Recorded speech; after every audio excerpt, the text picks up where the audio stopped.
Guys, welcome to Real Talk. My name is Jerry Miller. Thank you kindly for joining us. We are live in Charlottesville, the Commonwealth, the country, and the world on the I Love CVille Network today, presented by Ross Mortgage. Scott Morris and Ross Mortgage, who you want to call when you want to get that loan for your primary residence, an investment property, a beach house. Scott Morris, undoubtedly a trusted advisor in the mortgage game, guys. Judah Wickhauer is our director, and today's program, just from the conversation I had off air with Gary Palmer, is going to be absolutely fantastic. Judah, if you could go to the four-shot when you're ready, and let's welcome our panel to the program. Scott Morris, Keith Smith, and Gary Palmer. Good morning, everyone. How are you guys doing?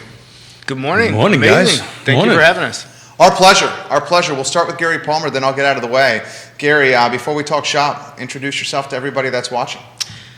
I'm Gary Palmer. I'm principal broker owner of Town Realty, also a local developer, investor, married to my beautiful wife, Ashley Palmer, and father of two. I got a 4.5-month-old, Laker, and a 12-year-old son, Noah. Fantastic. Recently married, got his hands in a lot of different pots, which we will identify. Scott Morris, jump in here with Gary Palmer and Keith Smith on today's show. Yeah, good morning, guys. Hearing that you vacation with small children is amazing to me. I think the park is a vacation for that's a lot of work. Maybe the backyard. Backyard. That's right. That's right.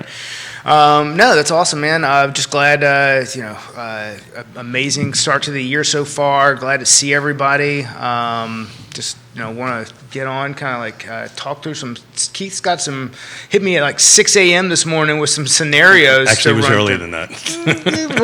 I'm giving you a little credit, for today. So I'm excited to kind of jump in and see what's out there for those that are looking and what we can do to help people buy some homes.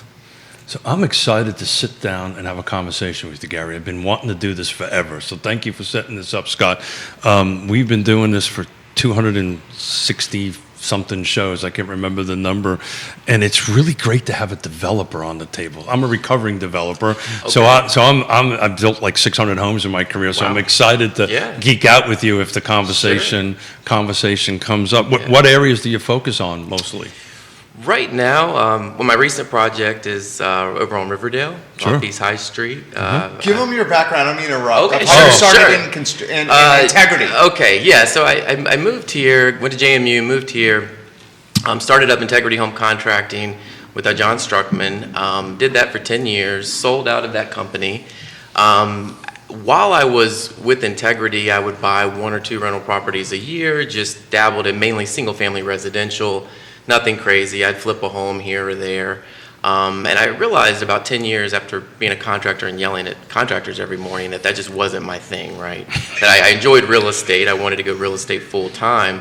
So in 2015, I kind of made the venture. Quickly realized there was an opportunity for Town Realty to help friends and people buy and sell houses. But I continued with the development. I continued investing. My recent project right now is over on Riverdale. It was the nursing home over there, and I'm redeveloping that into 13 apartments. May put a little dog park in the back. I've got a few other developments on High Street that I've done and already redeveloped. Have some small multifamily, but I'm not doing single family construction like you. So everything I'm doing right now is mainly small to medium sized apartments. That's kind of my focus. Do me a favor, turn your head left and right a little bit. Where's the gray hair? I know, dude. Let this look easy, homie. I don't know. I think it's coming. Sleep deprivation's kicking in, so I'm sure the gray hair comes after that, right? So I did a bunch of development, created lots and commercial spaces and all that kind of stuff over the years. And I apologize. Jerry corrected me. I should have let you introduce yourself. But I just got so excited about having developer conversations because we get asked these questions all the time, and maybe somebody other than myself can answer them. So I'm excited about them. I mean, and I found this out before the show started. Got his license when he was 18. Put himself through college. Selling real estate as an 18-year-old. Now a broker. Hustler. That's amazing. I know, right? Yeah. That's immediately what came to mind, Scott. Yeah. Is hustler. I mean, let's go down that road. That's scrappy. Someone who making stuff happen, Scott Morris. Well, let's ask him about it. I mean, that's at 18, I was in the Marine Corps, just being a hardhead. So that hasn't changed. That hasn't changed. Just checking. Now I'm just not in the Marine Corps anymore. What is it about real estate you like, Gary Palmer? Every home, every deal is different. Every person's different. It's interesting. It keeps me excited. I could never work a job 8 to 5 in an office doing the same thing over and over. It was never me. I knew from early on that I could never work for anybody either. So I knew, it was my destiny to work for myself from a pretty early age. I feel the same way. So talk about that.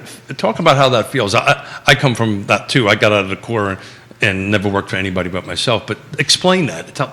Talk about how your day goes. Well, it's, there's pros and cons. I don't have a boss over my shoulder telling me to check in at 8 and do this and do that. So you have to be self-motivated. So I think keeping the focus on getting up at 8 and doing the things and the prioritization of, for me as a broker, developer, investor, every week, day is an adventure as far as what is the focus, what's the priority.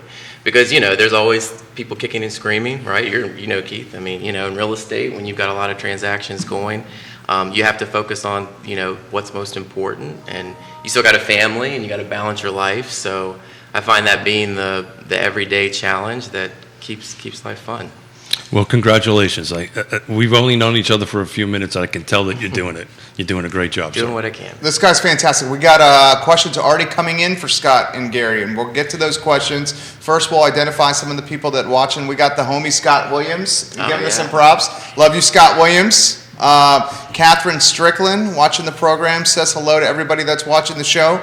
Live on every social platform possible. Your wife watching, Molly Morgan watching, Dale Jones watching, Nick Hill watching, Culpeper, Madison, Lynchburg, Southwestern Virginia, Richmond, Short Pump, Charlotte, North Carolina, Raleigh, North Carolina, all on the feed as we speak. All right, gentlemen, let's talk markets. Powell's got a meeting today. We anticipate some chatter on rate hikes again. Scott, we'll get you first. GP, we'll get you following Scott. 1 month close to being down in 2022. The common denominator has been inventory shortage. Going away. Not going away anytime soon. So how do we navigate this market? We'll go from the broker's perspective, and then we'll talk agents here, and then we got a case study we want to get to as well from a viewer from yesterday's show. Scott Morris, anywhere you want to go. So I'm just shocked again to see so much green on the screen. I think if the talk is going to be rate hikes and faster rate hikes and taking some of this QM and off the table, are they expecting something more dovish coming out to see everything that I'm seeing in front of me over there? I don't know. I would expect either no movement or not that.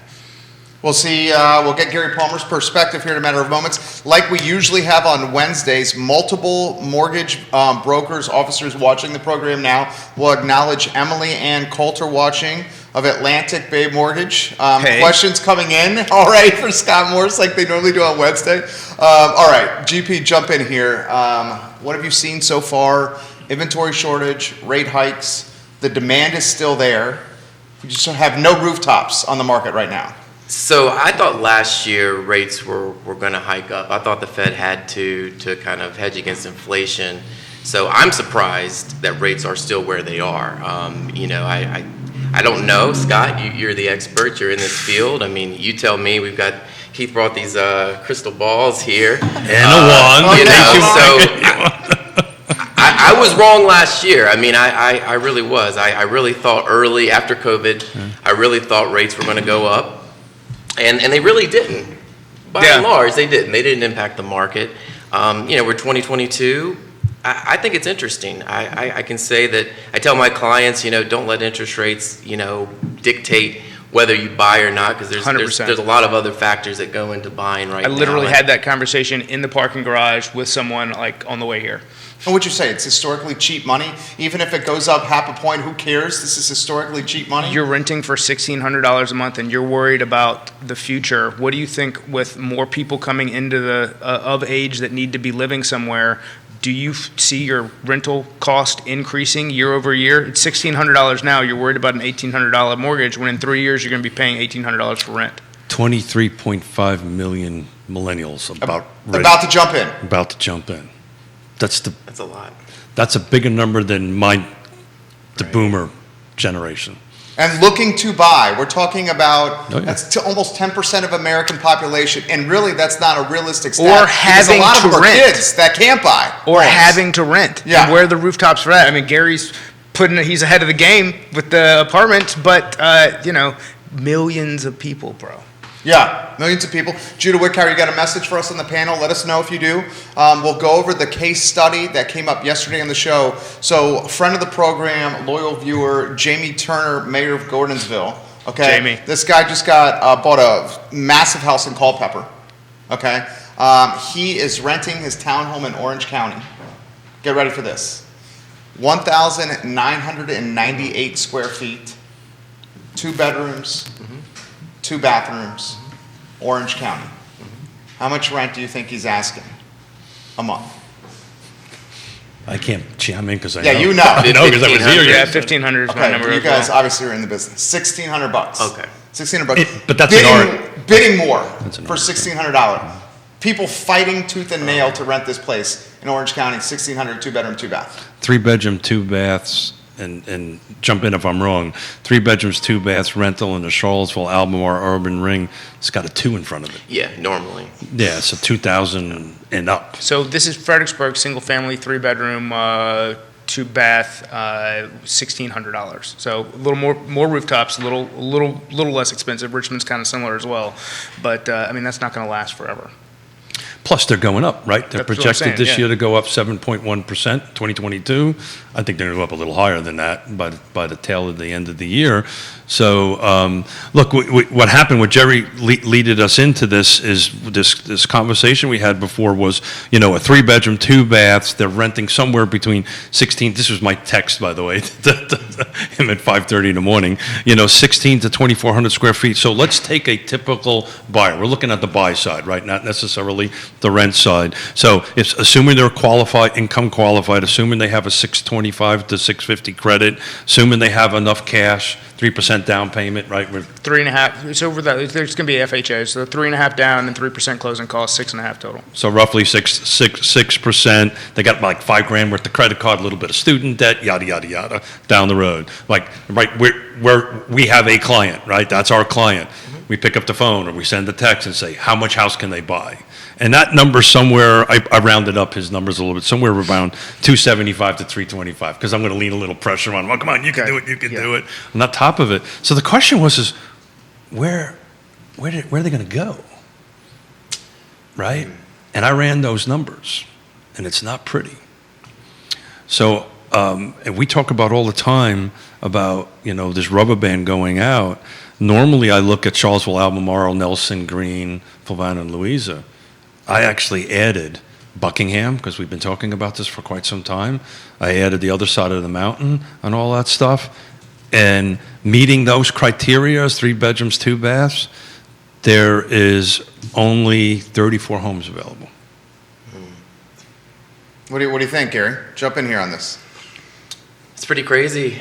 I think we've reached a time where central, not just Albemarle, Charlottesville, but Central Virginia is just, affordable housing is gone.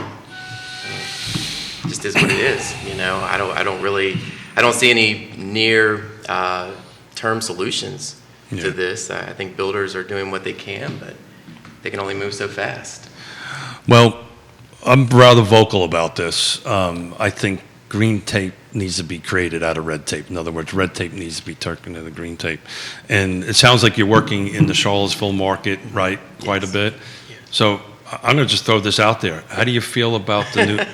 Let's see how we go. You're going to get me in trouble. No. That is a very common phrase on the show. Yeah, that is a very common phrase on the show. And it's usually me, brother. And this lives on the internet forever, and your peers in 7 brokerages are watching the program right now. Okay. And Jamie Turner, who we're talking about his rental right now, literally said, I signed a 12-month lease moments ago.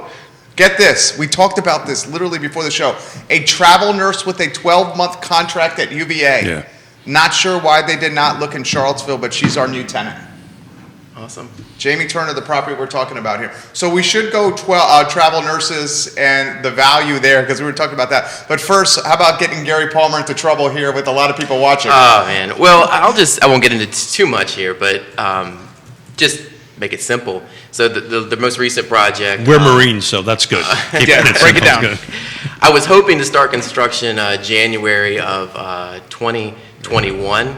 I just really started construction, aside from some demo, about 4 weeks ago. So literally 12 months longer than my initial projection. There was some red tape. I don't know if it was all the city's fault, but I think with COVID too, the city is just naturally moving a little bit, slower with building permits, especially when it's a little more complicated and it's a commercial property and a redevelopment. So it caught me. I mean, I'm kind of a newbie, Keith. I've done a few projects, but this is probably my largest project, as far as my career goes. So Congratulations, man. Yeah, and I was told I have my own mentors, coaches, Sure. consultants that I Sure. and they all told me, add 6 to 12 months to whatever you think. Because if you're dealing with, It's the kinda city of like when you- Charlottesville and Albemarle County, you better add that into your projections. It's kind of like when you want to renovate something. If you think it's going to cost you $1, it's really going to cost you $2. Right. It's always going to cost you double. So this is not new, right? I chair the Piedmont Community House Land Trust, and we developed a bunch of projects and built some units on Nassau Street. It received the money from the city, by the way. Took a year and a half to get the permits, the building permits. A year and a half. Yeah. So where I was trying to get you into a little bit of trouble is the city just adopted this missing middle in the comp plan. It's about ready to go into the zoning side of things. You're a developer. You're in the space. Is that going to help? Is that something that is interesting to you as a developer and builder? So articulate that again. You said So what the city has went through this future land use plan, and they're saying, assuming the zoning gets adopted, they're saying that on the single-family detached lots, you can put multiple they're trying to units. increase density. Create density, right? Yeah, So yeah. if they approve the zoning for that, is that something of interest to you, or do Well, you I think it's it of helps? interest to everybody in Charlottesville. I mean, we need more density. I haven't looked at the comp plan recently. I did a few months ago. I saw that there were, I think the accessory dwelling unit, trying to increase density in some of the areas in the city will help. I mean, I think we need a lot more than that, though, to really solve this crisis that we have. But it does help me, yeah. As a developer, I think anytime you can increase density, it gives developers the ability to go out and be more aggressive. As you know, Keith, I mean, that's a key metric in any developer's handbook is density. I mean, what's the density? If it's increased, a lot of times you can pay more. You can, and create more opportunities for people in Charlottesville and Albemarle. Scott, jump in here. What do you think? No, I mean, isn't that the key? I mean, that's kind of, Gary broke that down pretty well. And as far as how that's going to help, it really also has to do, how do we turn red tape into green tape to get people like Gary better facilitated to shorten those runs from start of plan to actually start a project? Does that? Absolutely. I mean, if I started in 2021, those apartments will be built and rented out to people right now. And I'd be on to my next project. But I'm not. Folks are asking, would you do another project in the city of Charlottesville and Albemarle County again after going through this? Well, let me finish this one. Okay. So the jury's still. I probably would, yes. Yeah. I mean, the answer is yes, I would. But I would certainly, again, and this hurts the market, but if I'm looking at the next building or the next development project, I've got to factor in increased cost for red tape. So that's going to make me less competitive, and but I have to. There's another good question. And Johnny Ornelas, welcome to the program. So live on 15 Facebook pages, and the pages are hopping right now. Gary, how has your footprint expanded with showings and or client dynamics in this market with Charlottesville and Albemarle County having such limited inventory? Well, Ashley and myself, we're a small boutique firm, and we've, done a good job of kind of our outreach. So we've got a fair share of buyers. I mean, I just preach patience Jerry, in this market to our buyers. They just have to be. I mean, we're still finding buyers homes. The negotiations are still tough, but we're making it work. I know Keith's in the business too. I think he'd probably say something, you got to stay the course. I tell my buyers, hey, look, don't get discouraged if the first 3 homes you write offers on, they don't get accepted. Don't throw in the towel, just keep going, and if you do. I've seen, there's been a lot of emotion with rate change, and I try to reach out to everybody that I've got pre-approved. That way, if they were shopping at the tippy top of where they we're not having to have a new conversation if they go to make an offer on something that they might not qualify for because it's got an increased HOA on top of increased rates. So it's really, like anything else, it's everything we do. It's about convenience and managing expectations. So are you preparing them for the best mental, place that they can be when they go through this? That's the sizzle reel right there. Mark that timestamp right there for Scott. Well said. Scott Morris of Ross Mortgage. We'll cut that post-show.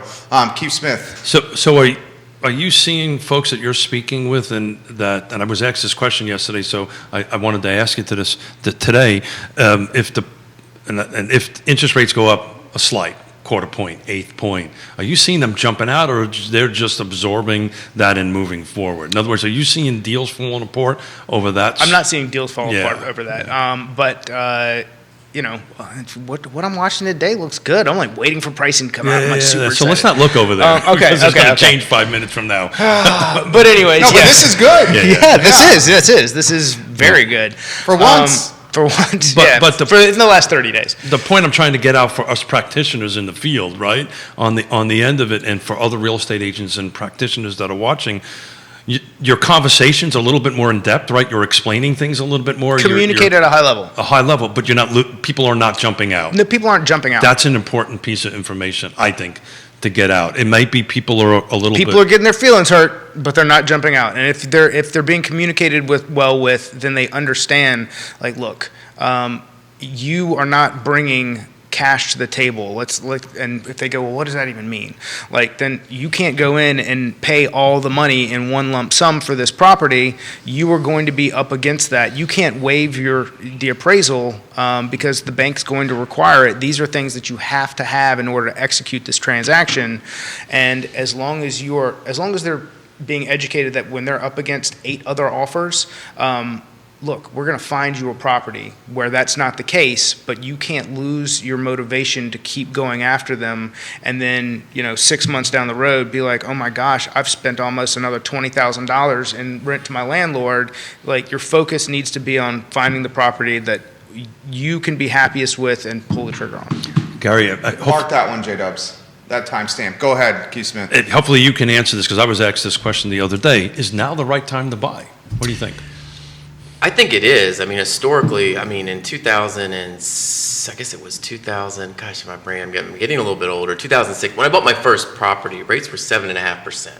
Yeah, mine was 6 1/8 in my first. And I was told that I was young. I was in my low 20s at the time, and everyone was telling me rates were good. Good for you, brother. And I was like, it's 7.5%, for an investment loan for just a rental property. And I was jumping all over. Yeah, dude, I was on a trampoline doing jumping jacks. I was on a mission to buy everything I could because rates were so low at 7.5%. So, for me, everything's relative. So if rates go up to 4, the key is, if you're buying in this market right now, I think, you tell your buyers, look, if you're only going to live here right now for 1 or 2 years, you may want to hit the pause button and think about buying, right? But if you're going to be here for more than 5 years, especially more than 5, if your rates go up a little bit, as long as you have the cash flow, and what I mean by that is if your debt service, if the rental income of the property exceeds your debt service and your operating costs, it's a pretty safe buy because you can always convert it to an investment, and then you've got free cash flow coming after. Because the market, we're in peak market. There's no doubt. The last real estate correction was in 2007-8, and I know a lot of different sources are saying that the real estate market's going to hum for another 5 to 6 years. I don't know if I buy that. I think the real estate market might cool down. Well, I think there's 2 things. Well, the foreclosures are starting to come out now, right? I'm getting some of those calls. I guess the forbearance. From investors? Yeah, from the investor perspective, people who are, there was a forbearance last year. I think they put it in July. So now banks are starting to talk to these people who haven't paid their mortgage in a couple years, and they're saying, look, it's time to pay. Well, some people are. Some people are reworking that out. And they're giving some very enticing plans to people who don't even need to requalify, which originally was what they were going to do. But I've had people who have reached out to me, and I was like, there's no way that I can refinance you out of this. And they're saying, hey, look, my servicer reached out, and they're saying that they're not even going to requalify me as long as I start making payments at this new rate on this new contract on this new date. Oh, yeah. Yeah, Is that good for the market, though? Well, it's preventing. Where are these? That's a really complicated question. We're not leaving all these people without homes who aren't going to credit qualify to get into a rental if they're actually willing to do the work. I mean, I think the human cost is much greater than when we talk about the market cost in that aspect. Well said. Well said.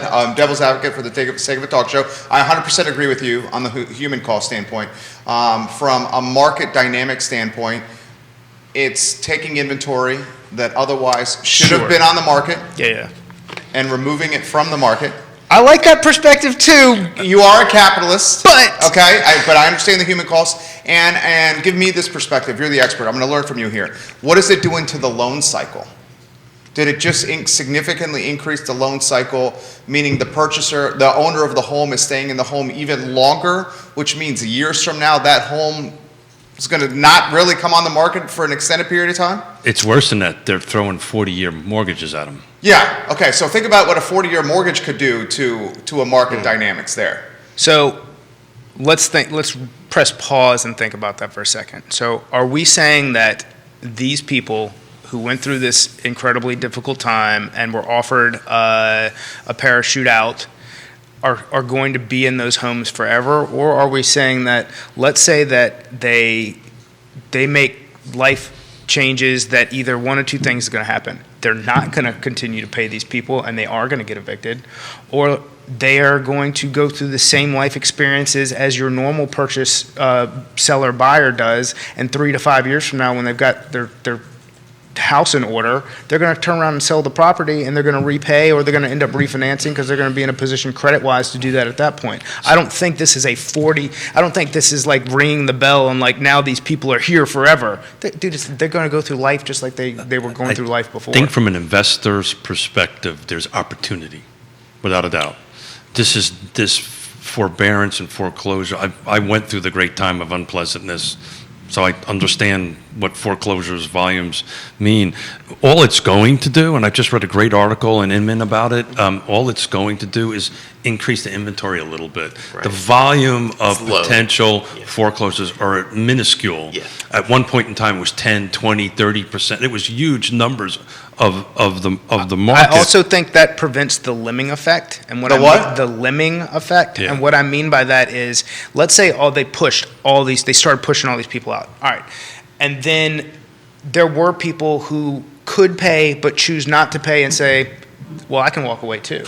And that's where a problem, I think, But where they're going begins to go, be right? created. So Sure. that's I think that's the human factor that you were talking about. But I think as far as Scott Moore showing some empathy over here on the show today. I'm a nice guy. You are a nice guy, Scott Morris. but market impact and changing this 34 to 120, it's not going to impact the market that much, because what is happening, and I'm working with some folks like this, what's happening, these servicers are giving them this, hey, you start your payments down, we'll tack it on the back end, and we'll do it a 40-year, and they'll kick the proverbial can down the road. This may come back and bite us on the butt after your 5 years. I don't disagree with that, but I think in the short term, I don't think it's going to, it may help the inventory a little bit, definitely help the investor component. Yeah, On it. I don't see a 2007, 2008, anything like that. I just maybe see a little bit of a cool down. Even though inventory levels are still going to be low, I think if interest rates do go up, and Scott, I don't know what you're thinking. Do you have a projection for what's the median interest rate going to be? I mean, the in people who 2022? actually who get paid the big money, they're wrong all the time. So I can say whatever I want. There you go. You have a prediction? So I said that rates were going to go higher faster than, and I'm sticking to this. Depending on what happens now, if something happens with Russia and everybody dives back into U.S. bonds and then rates come back down, I mean, that's not an ideal reason for it to happen, but it's certainly a piece that's on the table.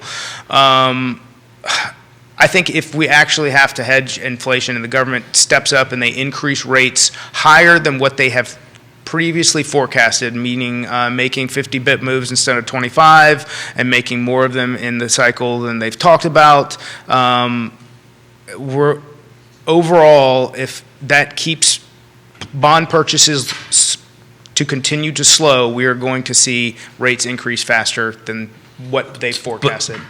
Look, to what?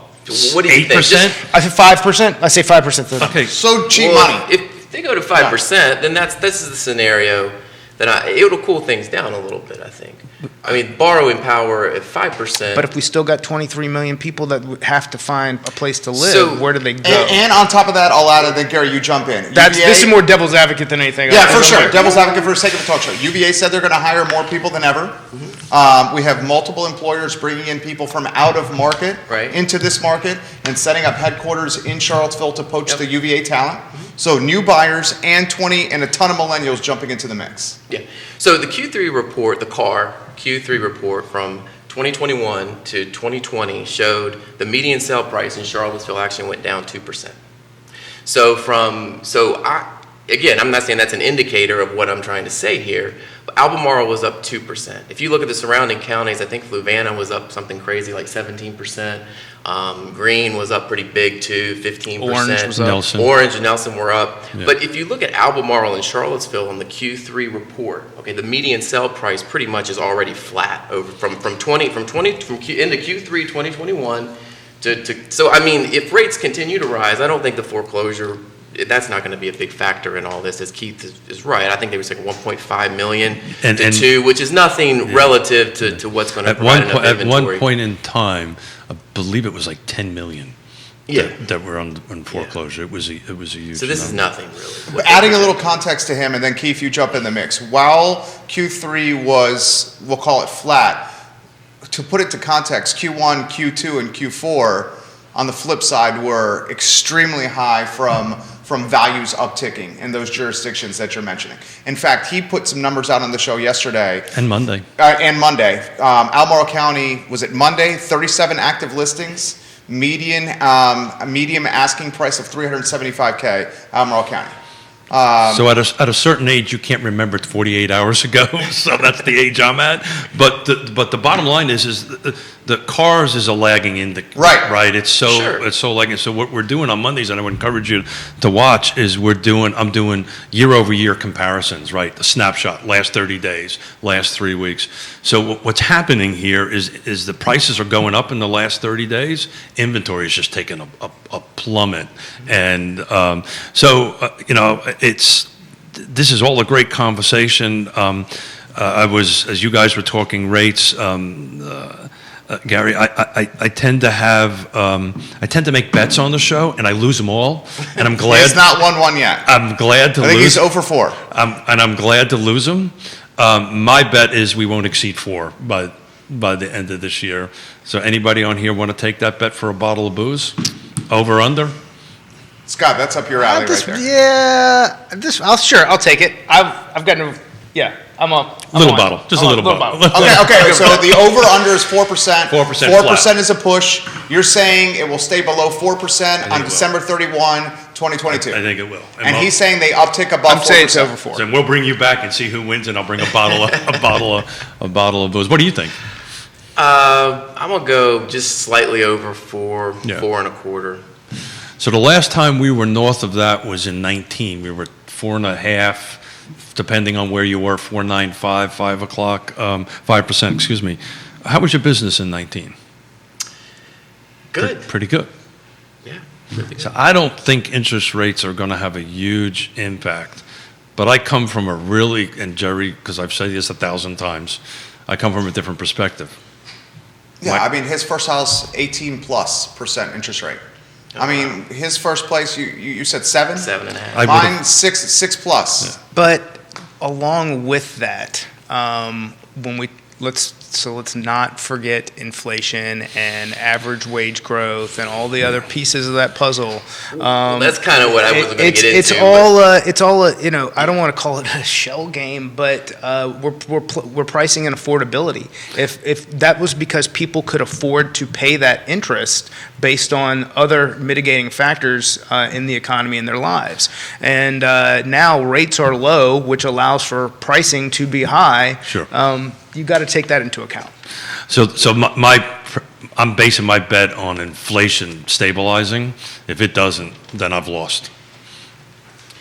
What do you mean by unstable? What And is lost. He's bet. basing his Okay. bet on the supply chain issues fixing and working themselves out, the labor shortages fixing and working themselves out. We're already seeing some of the supply chain issues fixed Well, our and worked percentage out. inflation is the highest it's been since the 80s.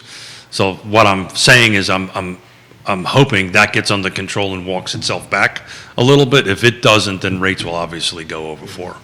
Let's acknowledge some of the viewers coming in, and then we have to acknowledge the phenomenon that's been put on the feed from the PEP. Repping the PEP over here. All right, Two all right. people repping the PEP.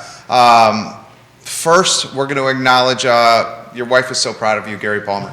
She's putting that in the feed right now. Actually, we respect the supportive better half right there. I have one at home as well. Molly Morgan, Deborah Hairston, and Keith Jones. Hello. 4 states on our heat map watching this program here. North Carolina, Maryland, Tennessee, and Virginia. Welcome to the program. 3 of your colleagues in the space on the show right now. We're starting to get the ones that watched last week marking it down and new ones coming in, which is good. How about this phenomenon? And Jamie, thank you for adding this to the show here.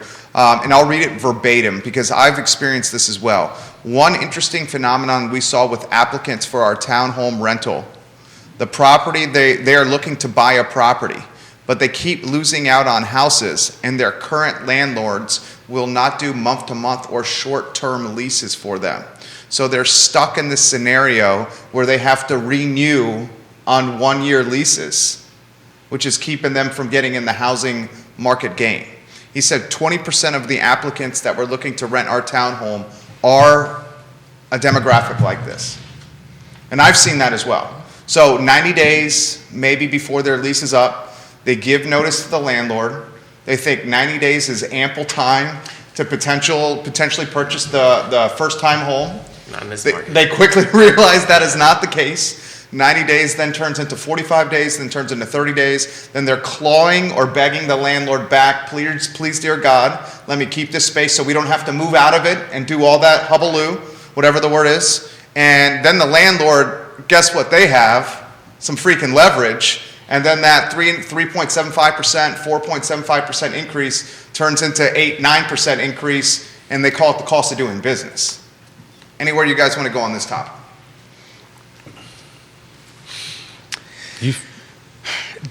I'll ask a question. Ooh. So I think Good pivot. part of it might have to do, well, I'm asking Gary the question, he's going to be, I think part of that is probably a pain point more so with the time of year. There's a lot of landlords may not want to deal with having to replace the tenant in winter. If this was going maybe month to month, April, May, June, that could maybe afford you some more leverage for those that are going through it. Somebody who has some tenants, is that? Some on both sides. I'm a landlord, I have tenants, and I work with a lot of buyers. I mean, I haven't found that to be too much of an issue. What I tell my buyers, look, go to your landlord 6 months in advance. Yeah. Tell them you're getting into the market. Don't wait 2 to 3 months before you want to buy a home in this market. And have a conversation, see what your options are. I mean, what I've found is if they go to their landlord and they say, look, we're going to get in the market. We don't know where that's going to go. But if we find another tenant to replace our lease, are you okay with letting us out when we find it? And most landlords are okay with that as long as they don't lose money. I don't care. I mean, if my tenant comes to me and says, look, I'm going to buy a house. If I find a tenant at the same rent or the new rent, and there's no loss of income to you, do you care? I don't care. Not at all. As long as I'm your realtor. That's, yeah, well, I was about to say, yeah. I have no problem with that if I help you with it. Yeah. But I Beat mean, me to it. it's not always that simple. I mean, but I It was found a softball. He We're tossed it just out. having fun, Gary. Yeah. We're just having fun. 6 months in advance, though, is the key. But what you're saying is impactful, right? People are sometimes afraid to talk to you, right? Because you're the landlord. Back to this emotional People are afraid of everything, bro. of component. If you're ready to do it, talk to him. The market is such a, hey, no problem, we can get you out. You know, you might have a deposit issue or something like that. But it's not going to be, hey, you got to give me a check for 6 months. Not a problem. By the way, hey, I got 3 guys or 3 people behind ready to come in. Well, have the conversation. It's so easy to find renters, especially if you're in Charlottesville, Albemarle, that most of the And tenants evidently that are- Orange County. Yeah, and Orange County now too. So it's not really what I've found with most of my buyers. They've had no issue finding another tenant. If this was 2008, 2009, 2010, that may have been a different conversation. Sure, but Right. this is even. Let's. You wouldn't have people want backfilling to. I that. want to talk about that. So, we've talked about this: the great unpleasantness, our blessed area. Even when we went through that, dude, we were not Las Vegas. There, we weren't. Yeah, You didn't no drive doubt. into like, oh my God, it's just this is an entire part of the city no one lives in anymore. Like people, it looked very normal here. There was a lot of signs. There was a lot of signs in front of houses, but it wasn't like this mass exodus. Real estate, we learned this from Lisa Sturtevant, who's our Virginia Association's lead economic advisor. We're second in GDP in the state. So when this all happened, it affected everybody. But it really didn't deeply affect but just a few pool of people. Yours truly would be one of them on the end of it. And what I wanted to pivot a little bit, I have a 15-year running spreadsheet of our sales and actives and pendings and all this stuff. To me, where we are right now and today in the market, it feels more normal. Right? It feels more normal about people are not quite ready to put houses on the market because it's after Christmas, we got snow. Does it feel that way to you in your opinion? Or does I'd it feel agree with differently? that. COVID really changed the cycle Sure. in 2020, and I feel like now your sellers are, hey, let's go to market in March and April, and basically before 2020, those conversations are sounding more normal. Yeah, so the conversations we're having is call Intrastate Service Company, have them come in and let's paint, let's do a little bit of work on the kitchen, let's work on this great time and put it on there. The conversation we're having, and I'm sure you're having them too, is, well, the house is ready.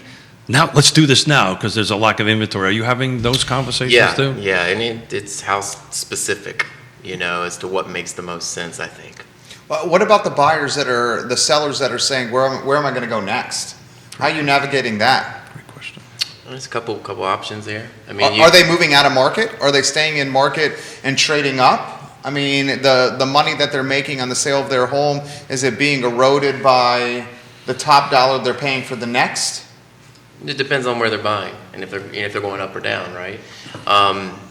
But I mean, there's options. I mean, some sellers are short term. They're doing some short term rental and just knowing that it could be a grind to find the next I was home. going to touch on that. So some of the things I'm seeing is people that are selling, getting into a short-term rental either while waiting on new construction or while waiting to purchase that next home. That inventory to pick up. Which does eat away, minimum, depending on how much they made or what they executed those funds. Did they pay off a lot of debt?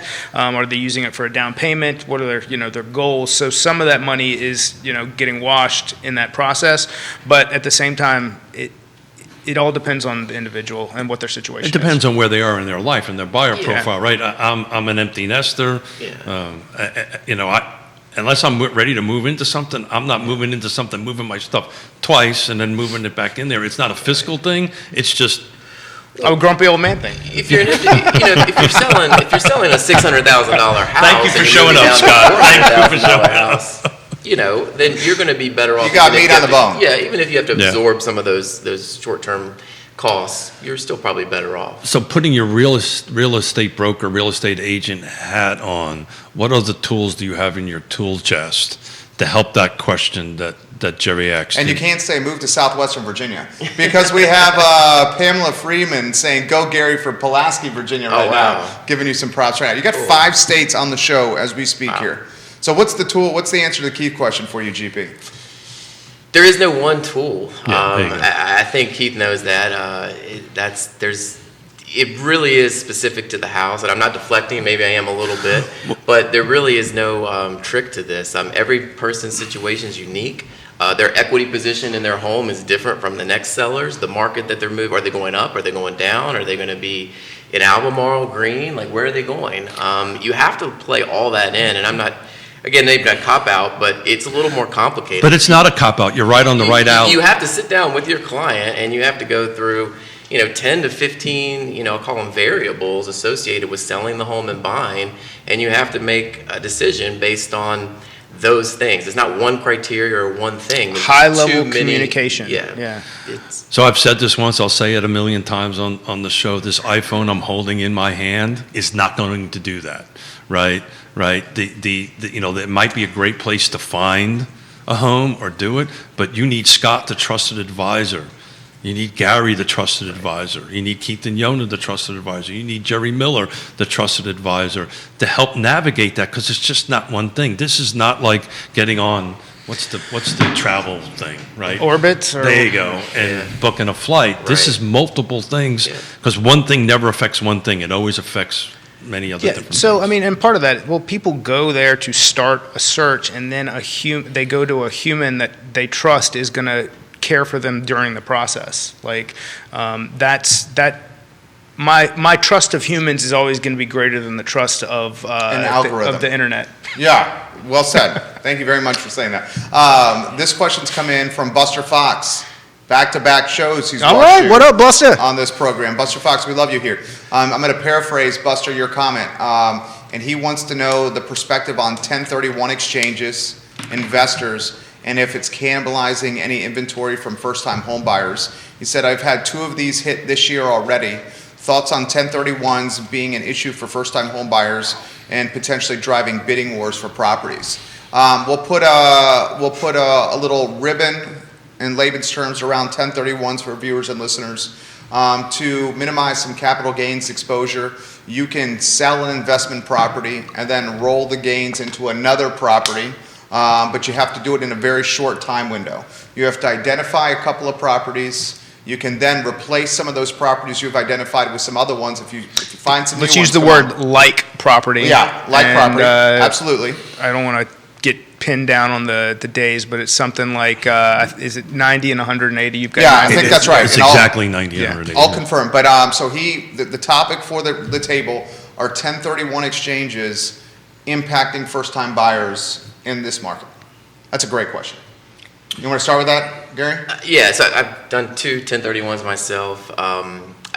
They both have been more in the multifamily arena, so I don't see that being a huge factor for inventory and first-time home buyers. Yeah, I've done, I'd say 4 in the last 4 months, and they've been investors who are going from into properties that 2 of them were, I would not say suitable for a first-time home buyer. Were they multifamily? No, they were regular. They were distressed, and they're in the RRR program kind of people. And one of them, was just talking to a buddy of mine who ended up making it a cash deal for the rest of it and executing, and it was a clean property, but it was just something on a little higher end. I don't think none of the 4 really checked the box. One of them maybe for a first-time home buyer. The short answer is no. The long answer, as we say, maybe yes, maybe no, yes. Yeah, maybe, yeah, because at the same time, could some of those been for the right person, a 203K, where they went in and, we had 6 months to, really put the whole thing together? We have a unique dynamic happening in the marketplace, right? Which, to go to Scott's position, and I agree with you, we're so insulated. We're not Phoenix, right? We're not these large things. But this whole iBuyer thing that Zillow's dumping that's coming back in, they're being bought by investors. So there'll be some little 1031s going on in that end of it. But from my perspective, the inventory pool, as I refer to as the kiddie pool, and it's so freaking thin. Even if you take 2 or 3 out of 34, it's a percentage impact. Right on it. So it will now once the once the inventory starts growing up there, it probably will not have that much. But, you know, if you and I own a rental piece of property, I own several myself, and I want to sell that and buy something else, I'm going to do 1031 exchange. Right. That's going to take a unit off of the resale market. So it will impact it slightly, just not in an impactful way. Sure, but I mean, to the question, how does that affect first-time home buyers? Are these properties that are being purchased first-time home buyer properties? That's the kind of. I know the ones we bought were at Okay. that price point. Cool. So. How about this one? Kevin Higgins, we'll get to your comment. Cully Baggett in Green has got some comments for us that we'll get to. In fact, we'll get to Cully's now. I would think that with the lack of inventory in the market, that it would be driving the new construction market than I'm seeing in the local areas. What's your view on that? I know Charlottesville has a tremendous amount of new construction pertaining to the apartments and townhomes living styles, but I'm speaking more of the lack of new construction in the more rural areas of Central Virginia. So new construction, rural areas of Central Virginia, Cully Baggett and Green. You want to start with that one, Gary Palmer? I mean, it's happening. New construction's happening. I think to what we talked about earlier on the show, it's not at a pace that's going to solve our problem. I think that's something we talk about every show. And I've watched the show sometimes, and I've heard you guys talk about this before. I mean, the builders are out there; they're swinging the hammer. It's happening. But the red, again, there's. But those are projects that have been approved.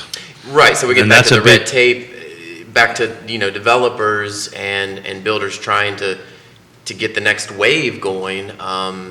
That's where I think some of the Well, it's not going in the right direction because Green just rejected a new subdivision, so did Fulvana County.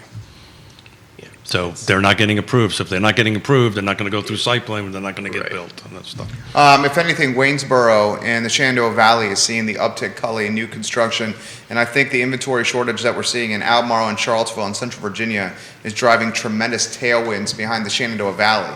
Now, the question is, are we going to start seeing agents in the car footprint expand their footprint to Shenandoah Valley to accommodate perhaps a larger pool of rooftops over there that Central Virginia does not have? Your better half has this comment: contingencies are important in this market. Having a contingency in place for buyers that allow them to, for sellers and buyers to allow them to find a new home in such low inventory scenarios. That's a good point, and Keith's made that point before, having that contingency in place. Anyone want to shed some light on that? It's one of those tools. Again, there's several things you can do, but certainly, I mean, that's worked well for sellers before. You make the sale of your home contingent on finding a home, and you're protected. You don't have to move. Now, you might hinder your ability to command, market price a little bit with that because, some buyers might not find that appealing. Right. But you get that certainty of knowing, look, if I don't find a home, I don't have to move. And then it also kind of impacts who's, like you said, the buyers are going to look at that. Well, hold it, because we're going to have to put it in the listing. But it does help the let's make a deal game. So if we've got a buyer who is well qualified, let's say they've got all the down payment money, but they could use the closing costs, and we've got somebody who's going to sit in the house for 30, 60, X amount of days, it helps the negotiation to get those deals done. I see seller possession agreements working a lot better than that, because it allows the seller to close, to receive the cash, whatever equity they might have, and they can move forward. The buyer, owns the home, and then they have to just figure out what they're doing for 3 months or 60 days or 90 Seller days. possession agreement, when the seller sells their home, guys, to a buyer, and then at closing, they strike a deal where the buyer cannot move into their house right away, and the seller actually stays in the home longer and pays rent to the new buyer. How many of those have you seen? I've done a few. It's not uncommon. Kevin Higgins got this comment for the roundtable. What do you think the future of CVille office buildings will be? And can office buildings be the opportunity to increase residential inventory for this market? Now, I mean, so as a developer, I mean, I would love if the city, I mean, the question comes down to the zoning and Right. Can you take an office building kind of like this and convert it easily into multifamily or to condos to create some inventory? And that'd be great because office is, it's slowing down a little bit. And so I think there's an opportunity to add some density in Charlottesville, Albemarle, if the localities will allow it. But you need cooperation from them to allow these conversions to take place. But I would definitely be looking at that, and yeah. I have some a little bit of insight on this. Interestingly, this building here allows the conversion of the first and second floor to residential if the association will approve it. So if you have association control, you can pivot the first and second floor to residential and build micro apartments, should you want. And the water and plumbing is already in place for that conversion. Just throwing that out there. Geez, I wonder why. Just throwing that out there. And we're going to have this question. Richmond American has started new development in the town of Orange County. First in a while for its kind for Orange County. Richmond American, new development in Orange County. So we have some new rooftops on the horizon in Orange. And dude, Gordonsville is on the feed quite a bit here. That area is blowing up. Anybody doing any deals over in Gordonsville, financing any deals in Gordonsville that you're seeing? Yeah, so one of the builders I work with, they've increased their footprint there. They've been pretty friendly. There's some lending things to keep in mind. They've got they're limited as far as some of the price points compared to surrounding counties as far as what you can finance there. But the builders that I work with have been very mindful with that. Why is that? Because of area median income. That's so exactly. depending on the loan program that they're using or the borrower's cash strength, how that would work in getting something done. So it's interesting, Jerry, you were talking about Augusta County, and so looking at this 275 to 325 attached, detached, what's available, there's 20 available in Augusta County. Not a single one of them is new construction, which is unique. Interesting. Louisa County. Augusta's a big county, man. Like you get out into like Churchville and some of the super rural areas. They're spread all over. But Louisa County, out of 20, 3/4 of them are new construction, which is interesting. Stat on that. What do you make of that stat? What do you think? I don't know. That's interesting. I mean, people are going to Augusta. I mean, even from Charlottesville, it's more affordable. So I would think there's a demand there. I'm surprised some builders haven't gobbled up some land and started building. Part of it is there's been in Louisa County, and I know a little bit about this from some of the boards and commissions I sit on. Louisa County's had a bunch of subdivisions approved time of great unpleasantness. These are the projects that are now starting to come in. So these were projects that, that were approved, site plan was done, whatever it was, it sat dormant for a while, now they're getting built and put in. I think that's where that math is on that. So they took a 20-year head start on, or I'm sorry, a 12-year head start on Fluvanna in that aspect as well. Okay, good job, Fluvanna. Let's go. So there's a true Fluvanna, and he and I have known each other. I don't know if you shared this since he was 0, and had the misfortune of actually operating some equipment for one of these days when I was building a couple of decades ago on that end of it. But I'm a Fluvannaite, so it's he's right. We missed out on water, and we missed out on this. Are you guys confident that 2022 will be your best year in business? I believe every year is my best year in business, but that's good just for my mindset. So yes, I'm going to go out and say this will be my best year. I feel similar. I go to the plate thinking I'm never going to strike out. So yeah. Dude, you hit bombs every time? That's right. You're in the box? I like it. Chicks dig the long ball, Scott Morris. Keith Smith, are you confident? I love that attitude, and I am an all-in guy. I'll think by the time we have our show next year, I think the math's going to be a little lower than next year. And strictly because of inventory? Strictly because of inventory. There's just, I was asked by somebody, you must be doing really good. And I said, well, if I can't close a house, I don't get paid. There you go. That's kind of how that goes. I'm optimistic about it. I'm always am. You don't be in the field that we're all in without being all in 110%. But I think when we crunch the numbers next year, you'll find us down a little bit, and it's purely a lack of inventory. Who is building in Louisa? Liberty Homes, Betha Builders, who else? I'll let you guys talk, and I'll try to. Jefferson Home Builders. You said Jefferson? Jefferson, they're in Orange, they're not in Louisa. We're talking Louisa specifically? Yeah. Liberty, MGR Development, and who are Liberty. It's all Liberty. Yeah, that's mostly what I see, Liberty. Yeah. Liberty's making moves here. This question specifically for Gary. Are you looking at any areas outside of Charlottesville for development investment properties? If so, where? I'm not. I'm pretty committed to Charlottesville, Albemarle. Always have been. Even when I started buying properties, 15 years ago, I just stayed in Albemarle and Charlottesville. I like the rentability aspects of being, close to UVA. I think if the market ever does shift and shifts a little bit, it will over the next 2 decades. I just feel like, Charlottesville, Albemarle is a little bit more insulated than some of the surrounding counties. It's kind of what I saw a little bit in 2007-8. I just started investing, so I was caught up in a couple flips, and then the market just tanked, and I was like, oh gosh, I was 24 years old and thought I was in trouble, but honestly, I did okay, and I think a lot of that was just because I had chose to invest in Charlottesville, Albemarle. So my rents were high enough to cover my debt and save me from some losses and hold properties that if I had been in the surrounding counties, I may not have been able to hold.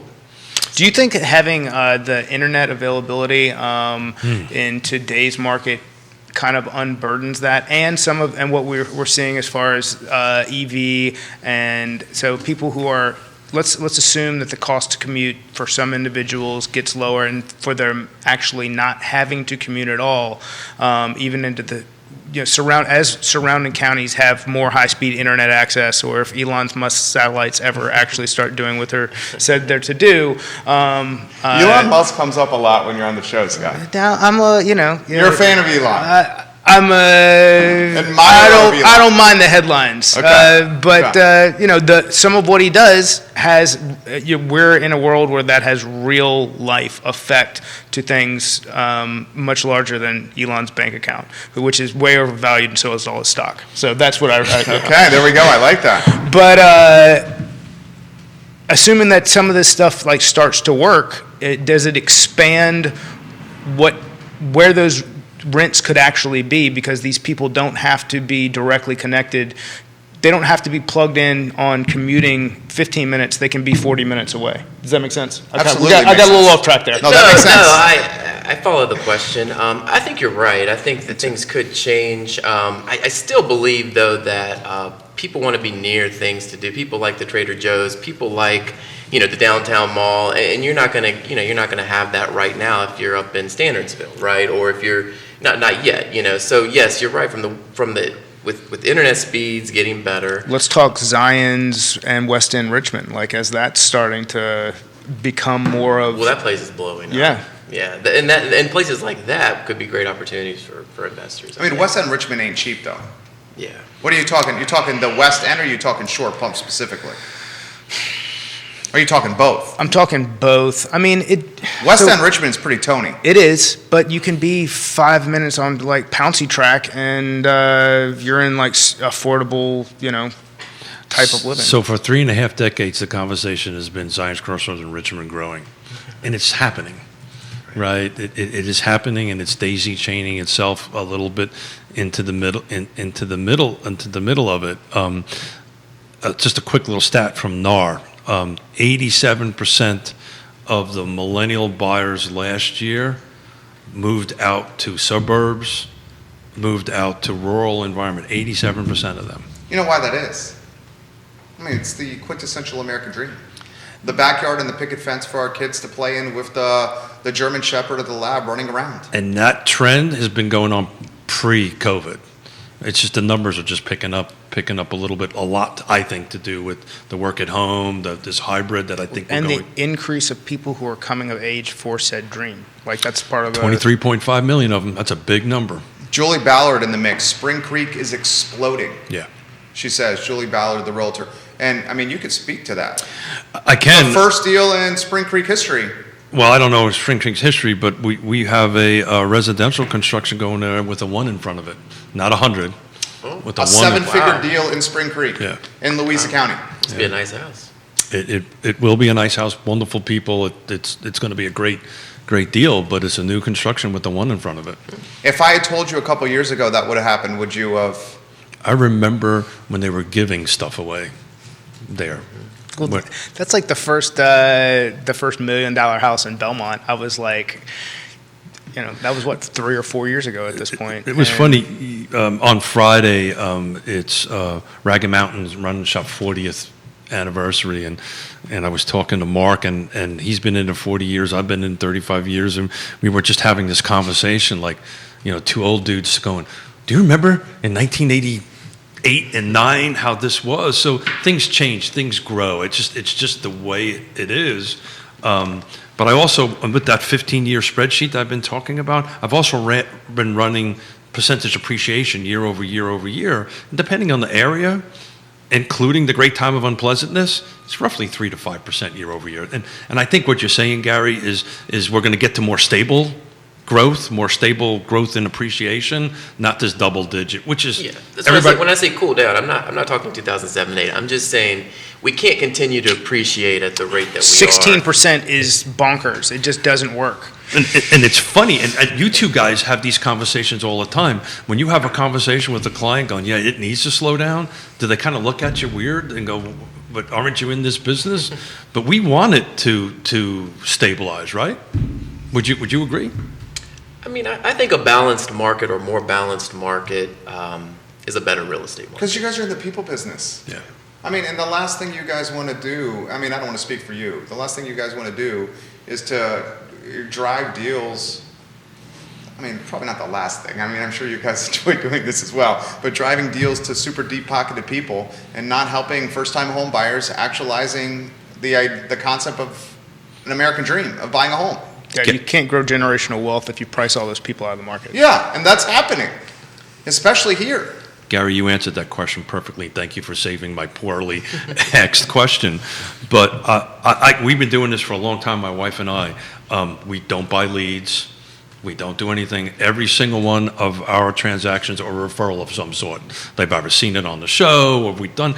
And if you take this transactional approach, you won't get that referral. Right. And that's just the way you grow this business is you take care of people and sometimes you got to tell them what they don't want to hear. Right. But you're on the right track, brother. You're doing great. How about the University of Virginia's impact on this? That's a lead for Friday's promo for you. But the University of Virginia's impact on this market, Gary Palmer, and how it's positive and potentially how it could create some negative ramifications. So which project are we talking about? I'm just talking about UVA having such an influence on the market. Oh, okay, just UVA in general. Yeah.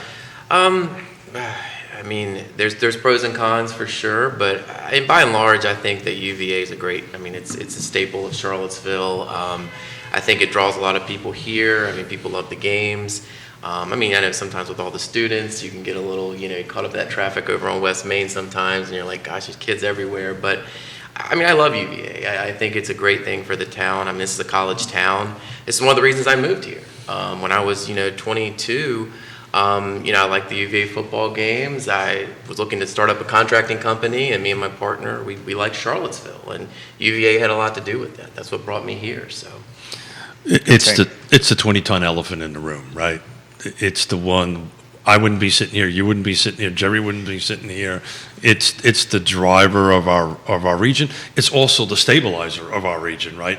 To Scott's point. When we talk about being insulated, that's part of what keeps it that way. Right, versus Southwest Virginia or some other area. I think what Jerry was trying to throw me a softball on Friday, we have Cole Etchie and Alice Rooker from UVA, and if you've been following the news, UVA is committed to affordable housing and assisting in between 1,000 and 1,500 units. I'm on their community engagement team for that end of it, and we're going to sit here and we're going to have a conversation about it, and it was huge that they asked to come here and join Jerry and I and do this, and so if you're available on Friday, chime in. Jerry's fingers will be flying with questions, I'm sure, and chime in.